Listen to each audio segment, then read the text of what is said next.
atelier que vous connaissez maintenant. Parler pour que les enfants écoutent, écouter pour que les enfants parlent. Et ça, c'est drôlement important.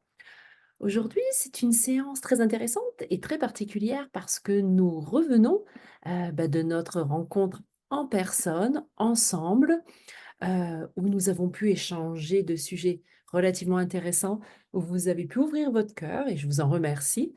Et nous avons, un petit peu discuté aussi des 3 premières vidéos. Donc, aujourd'hui, nous allons discuter d'un point qu'on avait un peu soulevé ensemble, qui était vraiment sur encourager l'autonomie. Même si, nos enfants grandissent et grandissent bien, on l'espère, en tout cas, ils ont vraiment besoin de prendre leur envol, mais c'est pas toujours évident. Heu, on a notre part là-dedans pour que nos enfants, des fois résistent un peu à cette autonomie, cette indépendance-là. On a notre part un peu de faute, donc on a du travail à faire pour les accompagner, pour leur tenir la main, mais surtout lâcher la main à un moment donné pour qu'ils puissent eux-mêmes prendre cet envol. Alors quand on parle de l'autonomie, on ne parle pas forcément simplement des adolescents. L'autonomie, on la travaille bien avant, je dirais même dès la petite enfance. On les accompagne dans les mouvements du quotidien, dans des actions au quotidien, dans ce qu'ils doivent faire finalement. Mais c'est surtout qu'on ne le fait plus à la place de l'enfant comme il se faisait beaucoup à une époque. Mettre ses chaussures, fermer son manteau, mettre ses gants, des choses comme ça. On montre étape par étape, on va les décortiquer pour amener l'enfant à faire par lui-même et donc l'encourager dans son autonomie. Donc tout ça démarre très jeune, dès la petite enfance, se poursuit tout à l'âge primaire, se poursuit bien évidemment pendant l'adolescence et jeune adulte, où là on espère pouvoir les pousser gentiment vers la porte de sortie avec une excellente et merveilleuse autonomie. Un petit retour. La dernière fois, on avait parlé de remplacer la punition, puis on sait que c'est pas toujours évident. Par punition, bien sûr, on parlait pas de punition corporelle, hein, ça on est bien d'accord que c'est punissable par la loi, mais toute forme de punition, qui finalement ne permet pas à l'enfant de réfléchir sur ses actions, et surtout va avoir des défis pour pouvoir, comprendre qu'est-ce qui était mal dans cette histoire-là. Petit rappel de 5 stratégies qui remplacent la punition et qui est très important. S'asseoir avec l'enfant. Quand il se passe quelque chose, une situation difficile et que l'enfant a fait une grosse bêtise, bien on va s'asseoir avec lui, on ne le laisse pas seul ruminer sa vengeance dans son coin. On s'assoit avec lui, puis on voit si on peut engager une discussion avec lui, si les émotions très fortes sont retombées un peu. Cela va nous permettre d'écouter ses sentiments. On le laisse parler.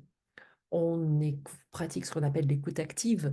Donc on ouvre grand notre oreille, on lui donne toute notre attention et on le laisse déverser ses sentiments. On reformule au besoin pour être certain qu'on comprend bien ce qu'il ressent. Puis à un autre tour, on va pouvoir exprimer nos propres émotions, ce qu'on a ressenti, qu'est-ce que ça nous a fait vraiment ressentir au plus profond de nous, cette situation.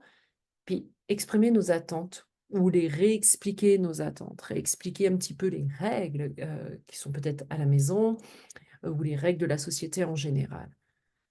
Puis après, on va rentrer dans cette fameuse étape de négociation qui est très importante et qui laisse l'enfant suggérer, qu'il a une part dans cette réparation, il a une part à faire et donc on va le travailler ensemble.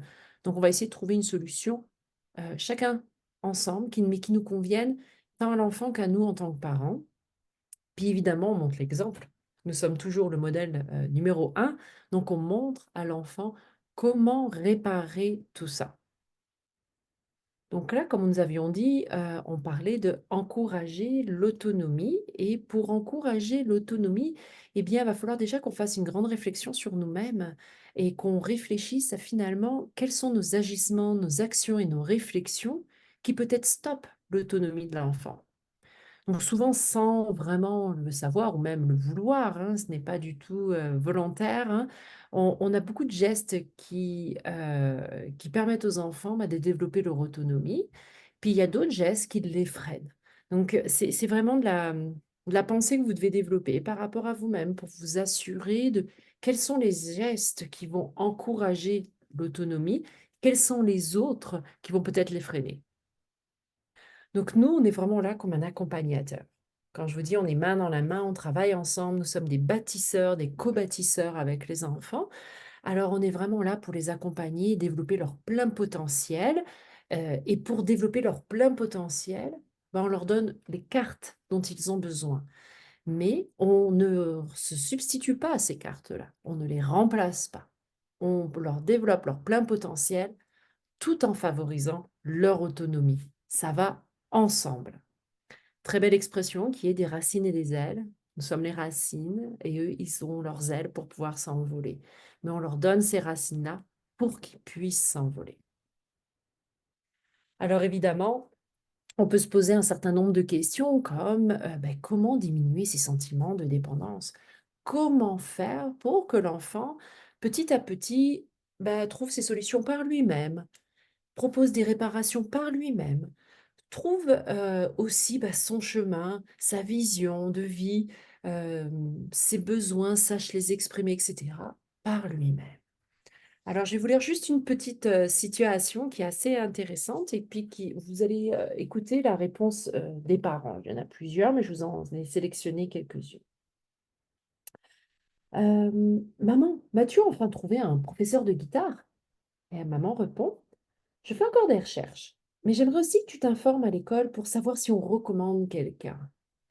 Donc, cette petite situation très courte et intéressante, l'enfant demande de l'aide à sa maman, en l'occurrence, pour retrouver donc cette enseignante de guitare. La maman explique sa démarche, qu'elle est en train de faire des recherches, mais elle encourage aussi l'enfant de faire ses propres recherches à l'école, puisqu'elle sait qu'à l'école, il peut trouver une mine d'informations pour justement trouver un enseignant. Donc, elle l'encourage également à faire sa part lui-même et de favoriser du coup son autonomie de cette manière-là. Pour aider vraiment nos enfants à devenir des êtres humains qui sont forts, on va les amener à réfléchir aussi sur les différences qu'ils ont entre eux, sur qu'est-ce qu'on entend par être responsable, qu'est-ce que c'est la responsabilité et encore l'autonomie. Alors, une autre petite chose qui est intéressante, un autre exemple peut-être. Euh, voilà. Papa, il faut que tu m'aides avec mes mathématiques. Je suis tellement en retard.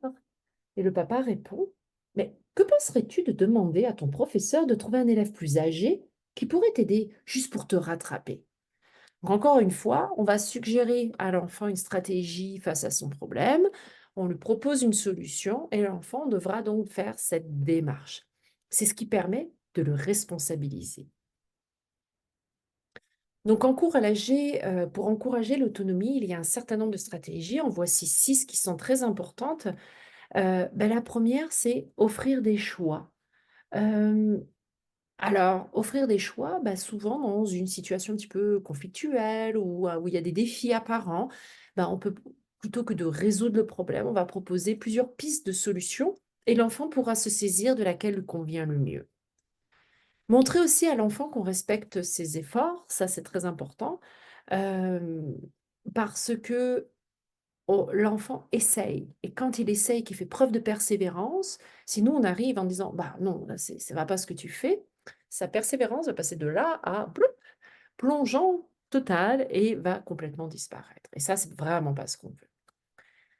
Posez pas trop de questions, on peut en poser 1 ou 2 pour comprendre la situation, mais ne noyez pas à l'intérieur de ça. Ça va le fatiguer, il va avoir probablement moins envie de vous parler à un moment donné parce que la situation va s'étirer et c'est vraiment pas ce qu'il a envie. Ne vous pressez pas trop pour répondre aux questions. Des fois, on peut répondre à une question par une autre question. On l'encourage pas tout le temps, mais certaines situations, ça pourrait être très intéressant. Je vous en propose une. Hem, tic, tic, tic. Tous mes amis ont de la gomme à mâcher. Est-ce que tu pourrais m'en acheter?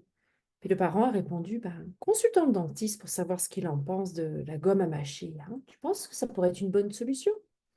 Donc là, on va répondre par quelque chose qui est pas tout à fait évasif. On n'a pas dit oui, on n'a pas dit non. On propose d'aller consulter le dentiste. Souvent, l'enfant va comprendre, ça risque d'être un non, parce que le dentiste n'aime pas trop ça, à part s'il dit sans sucre. Mais on explique, on remet face à une réalité, finalement, bah, pourquoi c'est pas tout à fait possible d'accéder à ça. Donc on donne une raison qui est valable aussi. Encourager l'enfant à utiliser des ressources extérieures à celles du foyer, telles que pour l'enseignant de piano, d'aller se renseigner à l'école, ou peut-être aller trouver un élève plus âgé pour le soutenir en mathématiques. Euh, et puis, une autre chose aussi, on peut lui proposer des pistes de solutions. Un autre exemple. Papa, mon poisson a l'air malade. Qu'est-ce que je devrais faire? Puis papa répond, je me demande si le propriétaire de l'animalerie aurait quelque chose à nous suggérer. On offre une piste de solution. Une dernière chose, ne supprimez pas l'espoir de l'enfant. Hein. Alors, une autre petite chose, l'enfant. Peut-être que je serai une ingénieure quand je serai grande. Puis le papa répond, euh, ah bon? Oh, tu penses à une carrière d'ingénieur? Waouh, ça c'est intéressant. On ne supprime pas son espoir. Si on supprimait son espoir, ça serait une autre phrase qu'on dirait, beaucoup plus dure, je vous la propose. Hmm, avec tes résultats en mathématiques, n'y pense même pas. Ok, là, on supprime l'espoir de l'enfant. Donc l'idée, c'est vraiment pas de supprimer, c'est pas parce qu'à l'instant T, ces résultats en mathématiques sont peut-être pas extraordinaires que cette petite fille ne deviendra pas ingénieure. On ne supprime pas l'espoir. Au contraire, on le cultive, on ne berne pas d'illusions non plus, mais on le cultive, on le nourrit pour que l'enfant puisse développer son sentiment de persévérance, pour qu'il essaie encore et encore, et que ça soutienne sa motivation. Donc voilà pour l'encouragement à l'autonomie. Donc vous voyez à quel point c'est vraiment important d'essayer d'amener l'enfant à réfléchir beaucoup par rapport à son autonomie, mais cette réflexion-là, ça va être parce qu'on lui propose des choix, des pistes de solutions, des réflexions qui vont le nourrir, mais on ne va pas lui donner une seule voix. Et on ne va pas lui dire comme c'est comme si, c'est comme ça. On lui propose plusieurs choses pour que lui puisse s'inscrire là-dedans. Et donc, qu'il se les approprie. Ça soutient la motivation et la persévérance. Et ce sont vraiment des sentiments clés dans la vie de l'enfant pour développer son autonomie et développer son indépendance. Et ça, je crois que c'est ce qu'on veut vraiment, n'est-ce pas? Alors, j'espère que vous allez réfléchir un tout petit peu aussi à vos actions, comment vous agissez. Est-ce qu'il y a des phrases que je vous ai proposées dans les exemples que vous utilisez? Ou au contraire, est-ce comme c'est celui avec l'histoire de la petite fille qui va être ingénieure et que vous avez une tendance à des fois désillusionner un peu trop votre enfant? Pensez à tout ça, c'est important, les phrases que nous utilisons. Ça a un impact beaucoup plus fort qu'on peut l'imaginer. Donc, on pourra, de toute façon, en parler la deuxième fois quand on se rencontrera. Alors, j'espère que ce quatrième atelier vous a plu, puis on se revoit tout bientôt pour le cinquième atelier. Au revoir!